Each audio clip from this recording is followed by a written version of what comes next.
Yeah. Hey everyone, welcome to TRS. We are live.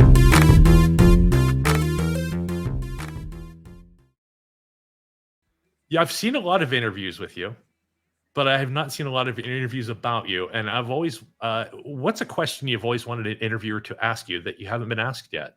Oh my goodness, that is quite a question. I don't know. Gotta be something you've practiced an answer for like a week, and then you never got asked the question. I don't know. I think I'm good at getting it in there, if I want to say it. I'm like, oh, you asked me a question. Here's my answer. Maybe completely unrelated, but it's the thing that I actually wanted to say. I don't know. Sometimes people will ask questions that's sort of out of left field, and I'm like, oh my goodness, I don't really know how to answer that. Yeah, no, I can't think of anything right now. I feel like I'm letting you down. I got to think of something now. No. What was your favorite car that you've owned so far? It's a really good question. I currently have this car. I have a Mini Cooper, and we've had it for many years now. And my husband and I, when we got that car, we were like, okay, we got to get a family car because we thought maybe we were going to have a family. And so we got a Mini, but we got the 4-door Mini, not the one. Sure. Yeah. Right. Before that, we had a Volkswagen, which was just a 2-door, well, a 3-door with the trunk, of course. But yeah, Mini Cooper. They're fun though. Drive it to set. Here I come. In my Mini. They're fun. I can't imagine putting a small child into it. I know. But that was our family. We need to get a family. But we don't want to get a minivan, and so we got a Mini Cooper. Anyway, it works for us. That's if we were to put one trivia item on a Wikipedia page about you, what would that trivia item be that nobody would guess about you, or would like she really likes dealing poker? It would be that I have a little bit of an obsession with sharks. I know it's really odd, but I grew up in Australia and I watched Jaws when I was too young, and I love the ocean, but I have a real fear of being attacked by a shark. And when Shark Week happens, like on the Discovery Channel, I'm like, inform me. Tell me everything. I want to know. Yeah, so that's a very weird little tidbit about Love me. it. I love it. I don't think sharks, and I'm terrified of them. I don't think it's good. Oh, I was just going to say, is that you or your husband also that's the Banksy fan? Oh, you know what? My husband started as the Banksy fan. I think Banksy's cool too. And so, I got this for him. But I had to get it from the UK, and my sister had to get it from me and then send it, and then I had to have it mounted, whatever. We've had this for years. I'm sure people are looking at this and going, Banksy, come on, please. So try hard or whatever. Oh my God. Just imagine being like that level of art where people look at it and go, that's way too popular. Yeah. You like something popular. Please don't judge me. We've been carrying that around with us for years now. That and the 13-year-old expired Vegemite. Coming with us. It's its own kind of artwork. Yeah. Yeah. I was wondering, what do you think your life would be like if you didn't get into acting? Where would you be now? It's a really, really interesting question. I don't know. I think that I would have gone back to Australia. I don't think I would have stayed in Canada. But my career, I'm so sorry, I thought it was us. My phone is texting. So sorry about that. I think I probably would have at some point, convinced my husband, let's go back. And in terms of work, it's a really good question. I mean, I do teach acting, and I love it.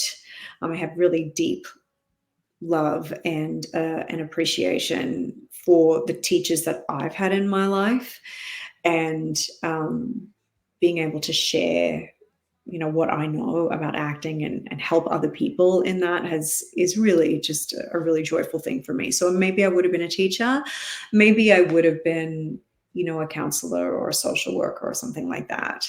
There's a famous director, Elia Kazan, and he says that acting is psychology turned into behavior. And so I think the psychology Love of that. people, the psychology of human beings, the psychology of characters, I find that really interesting. I'm very interested in people. And so I think maybe I would have found my way, in that kind of field. I love how you knew I was going to segue into you teaching with Haven and Ben Oh, Emmanuel. I was wondering if you could tell us a little bit more about Haven, and obviously we know where this is going to segue as well. Can you tell us what are your classes like, and even how would somebody sign up to learn with you? yeah. So I teach scene study at a Haven acting studio, and I started at Haven as an acting student. When I moved to Vancouver in 2007, I very quickly got into one of Ben Emmanuel's classes, and you met Ben. Ben's amazing. He's an incredible artist. He's a really accomplished filmmaker, director, writer, actor. And he is an excellent teacher. And I think I just really felt like, oh, this feels like a good place for me to learn. And I think the way that he was teaching really resonated with me. And I think some light bulbs just really started to go off. And so I took classes there, for many years, and sort of came and went and whatever. Had lots of different side jobs and auditioned and got gigs and what have you. And then I came back to class, and through that process, Ben had sort of said to me, "Hey, I just wanted to talk to you about what did you tell your scene partner? Because I've just noticed that they've changed so much since working with you." And I said, "Well, I just, started to say some things." And he said, "I think that you might be a teacher, Loretta. Like, I think you might be able to actually help people move forward and sort of, get over the next hump, Right? to Break a new, through. yeah."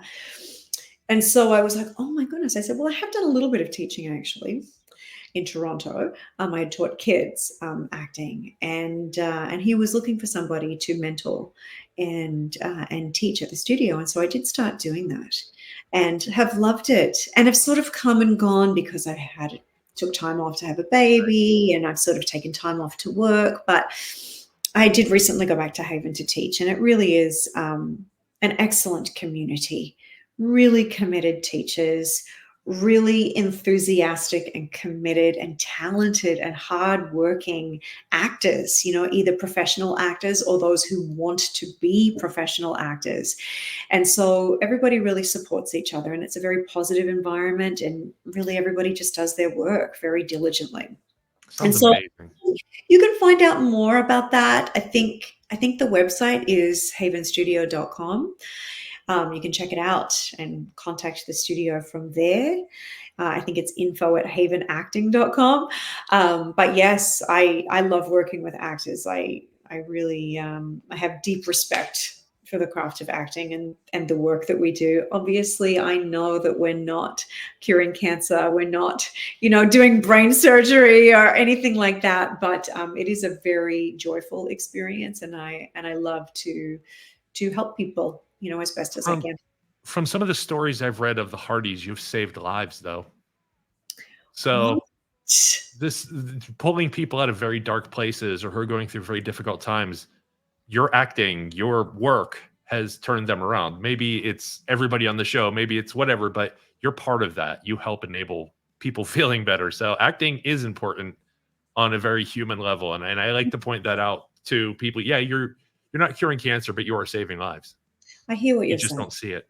Yeah, I had a friend say to me years ago, like, think of the people who are recovering, from illness in hospital, and they're by themselves and they just want to watch something to take them away from their pain or to distract them. And, we're providing that. Yes. So I hear what you're saying. You're teaching hope too, I think that's an incredible thing, an incredible gift to be able to do sometimes, I think.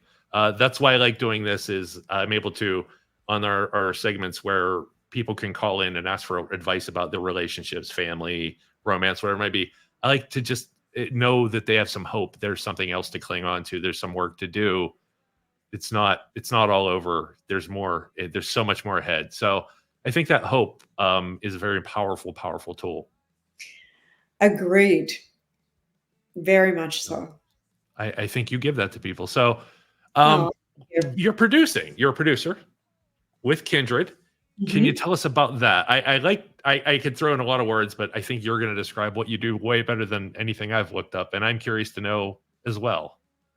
Yes. So I have been producing plays for many years, actually. I started back in Toronto when I lived there, and I have done it a number of times over the years. And so I've been working under the company name Kindred Theatre.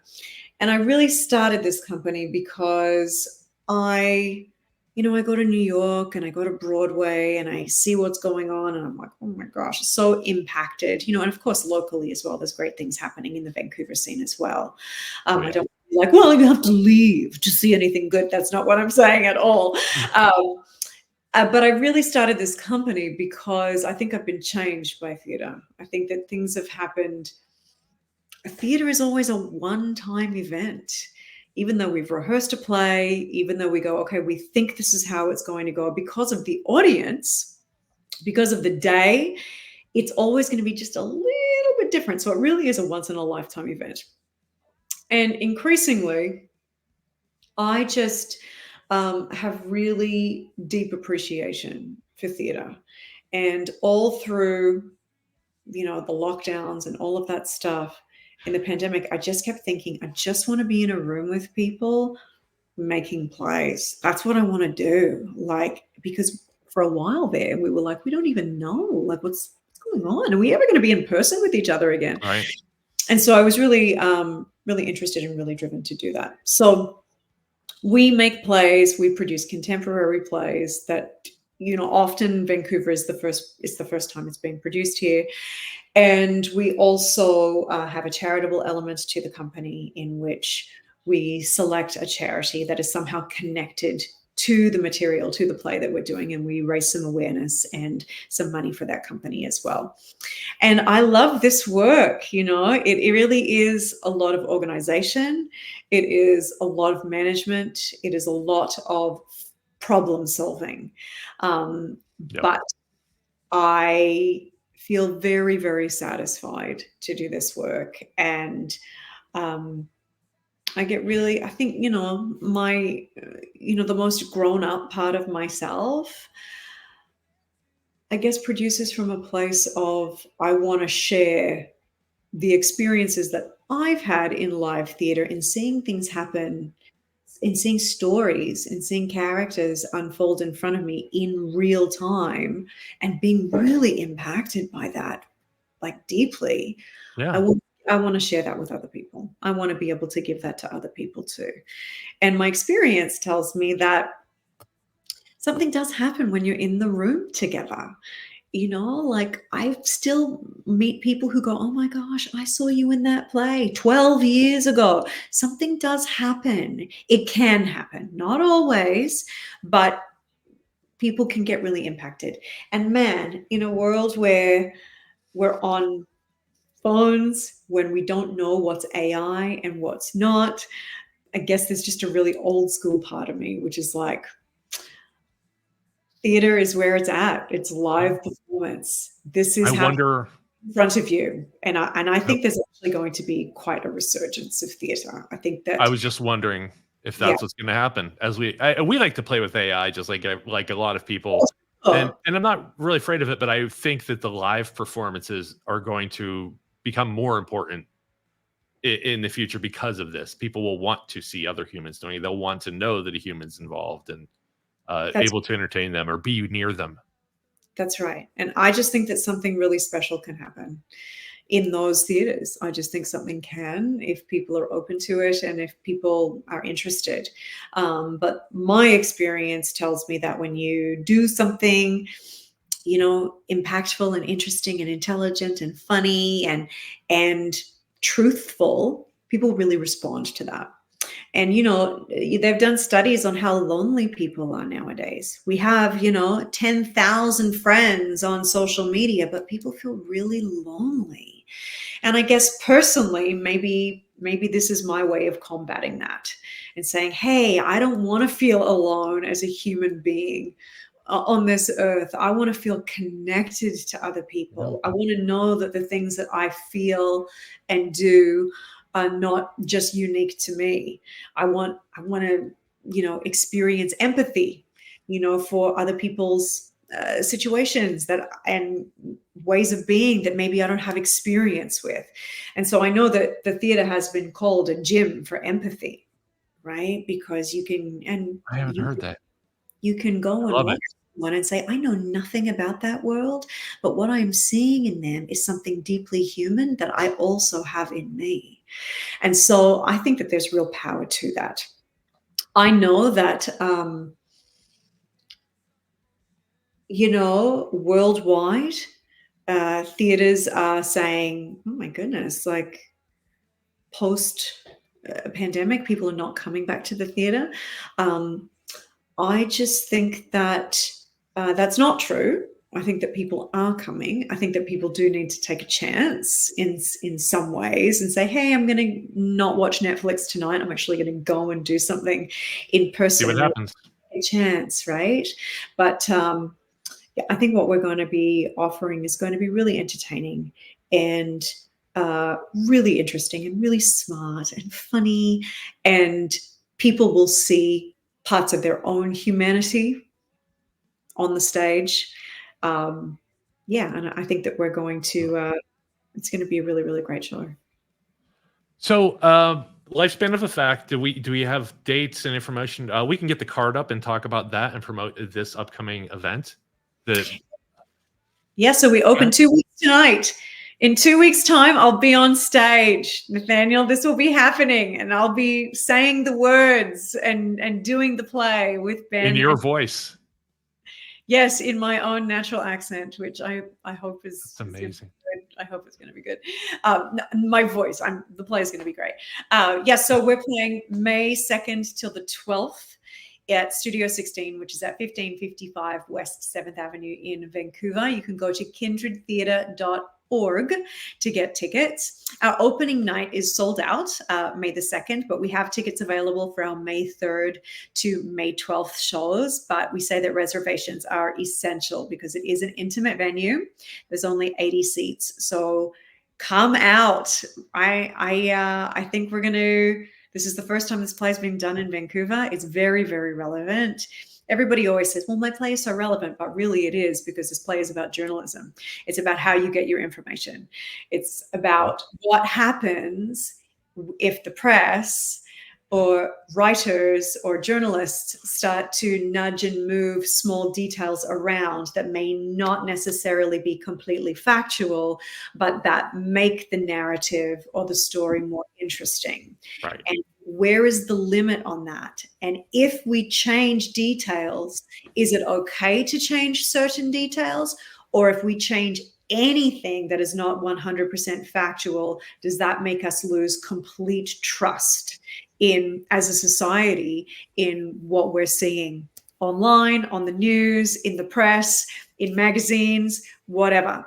So it's a really, it's a debate, you know, between fact and fiction. And I consume the news every day, and I've watched the facts evolve. That's right. And how they treat things, how they treat headlines.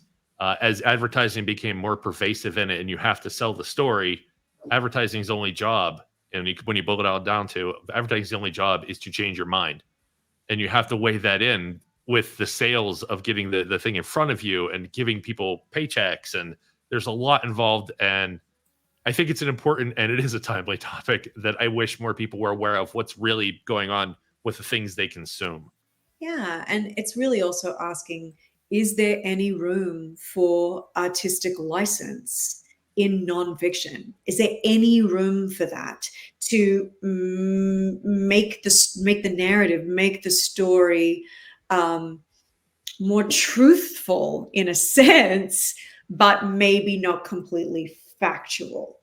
And so I think what will happen is people will come to the show and they will move sides. They'll go, oh, I'm on his side. Oh, no, I totally see where she's coming from. Oh, no. Oh, now I'm on his side. Nope. And so it has all the things that I like about going to the theater. It's smart. It's funny. It's these characters are taking their situations and what they want very personally. And so they're fighting really hard to getting it. So really high stakes. And people should leave being like, whoa, okay. Like we have a lot to discuss and we have a lot to think about. What are we going to do to ensure that we are getting, information that is accurate? That is my sign of when I see a really good theater performance is if I have questions, on the car ride home, we are talking about what we learned, not about what it looked like. Phantom of the Opera, beautiful, but what did we learn? When I'm going home from something else, like, well, remember when they said this, he was really saying this, and then they set that up, and then that's when you know you saw something good, when you're discussing the information you were given, not just the format in which you saw it. Sometimes that, for me, that's when I know I spent my money well, and I enjoyed it, and I will continue to think about it for a long time. That's right. I think that's a good story, and that's a good show, right? Audiences deserve to have a great night out and to be, really interested and stimulated in all of those ways. And of course, people will get something different from it, depending on their own perspectives. But it's a really strong play. It was done on Broadway in 2018 with Bobby Cannavale and Daniel Radcliffe and Cherry Jones. And, actors of that caliber are not going to be doing a play that is not excellent, right? So, they have one reading a book. Okay, I'll take a pass on that one. The material has to be really good. And so that's the play that we're doing. And And Radcliffe has yet to miss. He knows how to pick them. So... Yes, I saw him on Broadway years ago, and of course the show stops because he walks on stage and everybody has to clap, The team start screaming. I read somewhere on your Instagram that people can buy tickets for people who can't afford them. Yes, we did do a pay it forward program. Is this still going on? Can we still do that? Listen, people can donate to us at any time and we can totally use that money. Yes, we do offer tickets to people who otherwise would not be able to attend due to financial barriers. And so that's something that, it's really tricky, right? And I have to find the balance as a producer of making sure that we pay our bills, but also making it accessible. And I think that everybody should have the opportunity to be able to see a show if they want to. And so, because we're a not-for-profit, we definitely need help with that, right? We keep our tickets really reasonably priced because we want to. It means that I take a certain amount of risk by doing that, but I just want it to be accessible. I just think that, for a lot of people, paying $100, $200 for a ticket is just not doable. It's just not. And so, that's what we do. That's what we do. And we find folks who, we can offer those tickets to. We also find people who we could offer a subsidized ticket to because maybe they could pay a certain amount for a ticket and then we can make up the rest of it. But we do need a ton of community support to be able to do that. And so, that's one of our initiatives. Get out there and support your theater, people. Absolutely amazing. That's fantastic. I mean, who hasn't bought a friend like a ticket or something like that, when they, that's fantastic. Yeah. I mean, that's hell yeah. That is pretty great. Thank you. Well, listen, you go to like the drive-through and people go through this thing where they pay it forward, but they go, I'll pay for coffees behind me, right? Yeah. Exactly. Like, the people who can afford to do that, it means that you offer an opportunity to somebody else. Exactly. And especially at a time, like you said, when getting seats filled, it was a bit of a struggle there, coming out of, global events. So it's, yeah. My experience tells me that when you do something that people really resonate with, they do show up. And I'm very lucky because I have the Haven community and people do know me as a producer of other plays. And so I have people who go, oh, you're doing something, I'm getting a ticket. I don't even know what it is, but I think it's going to be great. Right. So I'm so lucky that I have support. What's super exciting to me is when we start to reach people who are not within our immediate communities. When it's like, oh, somebody just found us and was like, this looks really interesting. I'm totally going to buy a ticket and roll the dice and come and check it out. I feel the same way with us. Yeah. It's like, oh my gosh, I don't even know those people. Fantastic. That's fantastic. But people do need encouragement. And I know that, energetically in Vancouver, people will wait. It's heartbreaking to us because we often do turn people away our closing weekend for our shows. So we just encourage people to get tickets early, come early, like just do it to avoid disappointment. And but people need to hear things like many, many times before they actually take action. So we're 2 weeks away. And so we're telling people, get your tickets. It's going to be a great show. We're really going to be ready to share this with an audience. And that's very exciting. Get your tickets now, everyone. May's coming quick. So make sure you buy them. May 2nd through the 12th, 2024 at Studio 16, from the Kindred Theater Society. Go see The Lifespan of a Fact. Do you have any other projects after this that you want to tease or that you're thinking about? Or I just want to make sure we cover everything you possibly have going on soon. That's so nice of you to ask. I don't have anything right now that I can promote. So stand by. But the producer me is always. Oh, I know. The producer is like having a bunch of pots on the stove. And it's like, okay, is this one ready to boil? This one's just simmering. Oh, this one's like, I don't know that that's going to get a boil, And so there's always sort of things on the move, right? But nothing that I can promote right now. Okay. I just want to make sure we get it. You've been a fantastic guest. You've given us so much time, so much insight, so much love, so much hope. Thank you so much for everything. I want to mention again that we have upcoming guests that we want to make sure everybody tunes in for. We have Evan Rain coming up on Tuesday of next week, special Tuesday show. He has a lot going on, so we had to give us a Tuesday. You've seen him in Heartland. Oh, sorry, went too fast. It's okay. Yep. You've seen him in Heartland, Sacred Lies, Debris, Nancy Drew, Upload, Zoe's Extraordinary Playlist, and Valley of the Boom. He's going to be on Valley of the Bridge, Under the Bridge. What was Valley Under the Bridge on Hulu, starting today. What's today's date? Yesterday. Wow. I'm losing my dates. So we're going to have Evan Rain. Be sure to tune in and we will be talking with him. And after that, we have a special guest. I talk about Star Trek quite a lot on the show because I'm a nerd. Bonnie Gordon could possibly out-nerd me when it comes to everything Star Trek, including the fact that she is a voice actor for the show. She's going to be amazing. Can't wait to have her. And that will be coming up on May 16th. We also have I'm currently editing our interview with Ben Emanuel, who is also in The Lifespan of a Fact. We had last week. We're going to have his interview up. And I can't wait. I'm going to probably go watch Ganji again. If you haven't seen his short film, Ganji, it's free on YouTube. Go see it. I can't say it enough. It blew me away. He's an incredible actor. Loretta, you guys are going to kill it. I know. Thank you. Thank you so much for all your time. Thank you so much for having me. It's been a real pleasure. All right, let's get out of here, everybody. Have a great evening. We did it. Loretta Walsh, shining bright up on the screen when calls the heart. She's a beauty, can't you see? With grace and charm, she's got us all believing in a world of romance and sweet little things.